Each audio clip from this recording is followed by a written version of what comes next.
सुप्रभात। सुधा सक्सेना का आप सभी को सादर सप्रेम नमस्कार।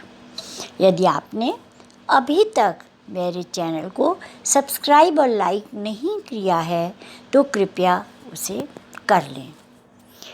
इस दुर्लभ जीवन को पाने के लिए मनुष्य को ईश्वर का कृतज्ञ होना चाहिए। इसीलिए वह जीवन में कुछ ऐसा श्रेष्ठ कार्य करे ताकि दूसरों को भी उससे प्रेरणा मिले और उस मार्ग को अपनाकर आने वाली पीढ़ियां भी अपने जीवन की दशा को बदल सकें। लेकिन हम सब देखते हैं कि जीवन में अनेक समस्याएं और अनेक प्रश्न हमारे सामने ऐसे होते हैं जिनके की उत्तर हमें खोजना मुश्किल हो जाता है। आज आइए थोड़ा सा इसी पर चर्चा करते हैं। बाल्यावस्था के बाद मनुष्य की सोच का क्षेत्र बढ़ता जाता है। इस कारण मन में स्वाभाविक प्रक्रिया के अंतर्गत प्रश्नों की लहरें उभरने लगती हैं।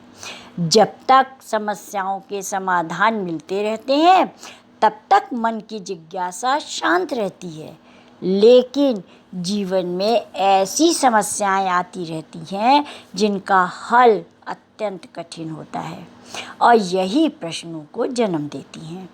इनका हल ना होना ही मन में अशांति को जन्म दे देता है। प्रश्नों व समस्याओं की लहरें दिन प्रतिदिन आती रहती हैं और बढ़ती ही जाती हैं। यदि मस्तिष्क को अतिरिक्त ऊर्जा प्राप्त होती रहती है तो उस स्थिति में मन में अशांत की लहरें ठंडी हो जाती हैं, वो नहीं उठने पाती हैं। लेकिन थोड़े समय बाद भूलने का व्यक्ति प्रयास करता है और भूलता भी है, लेकिन कुछ ही समय के बाद पुनः वो समस्याएं सामने आने लगती हैं और वह अशांति पैदा करती हैं।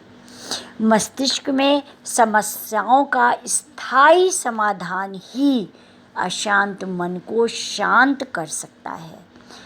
यदि समस्याएं हल होती रहती हैं तो आनंद की अनुभूति भी होती रहती है और समस्याएं समस्याओं के रूप में दिखाई नहीं देती हैं, बल्कि ऐसी समस्याओं को सुलझाने में आनंद की अनुभूति होने लगती है। जब समस्याएं समस्याओं के रूप में नहीं दिखाई देती बल्कि उन्हें हल करने में आनंद की अनुभूति हो तो यह समझ लीजिए कि आपको आत्मिक ऊर्जा प्रचुर मात्रा में मिल रही है। यह ऊर्जा यदि एक बार मिलना प्रारंभ हो जाती है तो यह मिलती ही रहती है और मस्तिष्क को बल प्रदान करती है, जिससे प्रश्नों का समाधान मस्तिष्क में स्वतः होता रहता है और मन अशांति की स्थिति में नहीं पहुंच पाता है। अशांति खत्म होते ही आनंद की अनुभूति होने लगती है, लेकिन यह तभी संभव है जब मस्तिष्क को बलशाली ऊर्जा प्राप्त होती रहे। बलशाली ऊर्जा तभी प्राप्त हो सकती है जब मस्तिष्क को कुछ क्षणों के लिए ध्यान की स्थिति में ले जाया जाए। इससे आध्यात्मिक ऊर्जा मस्तिष्क में प्रवेश करने लगती है, जिससे अशांत मन शांत हो जाता है और शांत होते ही मस्तिष्क को आनंद की अनुभूति होने लगती है। जैसा कि मैंने शुरू में ही कहा कि हमें सदैव ईश्वर से इस दुर्लभ उपहार स्वरूप जीवन के प्रति कृतज्ञ होना चाहिए। निरंतर ध्यान के द्वारा, चिंतन के द्वारा, मानसिक विवेचना के द्वारा अपने कर्मों को सोचते रहना चाहिए, कहाँ हमने गलती करी और कौन सा कार्य मेरा सही था। और ये जब हम अपने अंदर की ओर जाएंगे, आत्म तत्व पे चिंतन करेंगे, तभी हमें इसका ज्ञान होगा और जब हम ईश्वर के प्रति कृतज्ञ होंगे तभी हम ये बात समझ पाएंगे। अकृतज्ञ मनुष्य गुण की अपेक्षा दोष दर्शन में विश्वास रखता है और वह इसीलिए अधिक अशांत होता है।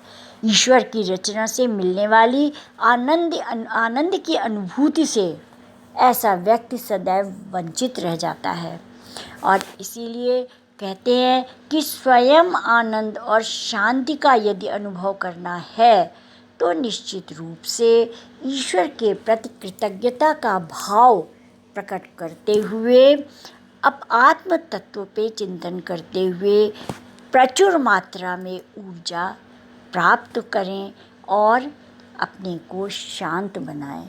आज इतना ही, धन्यवाद।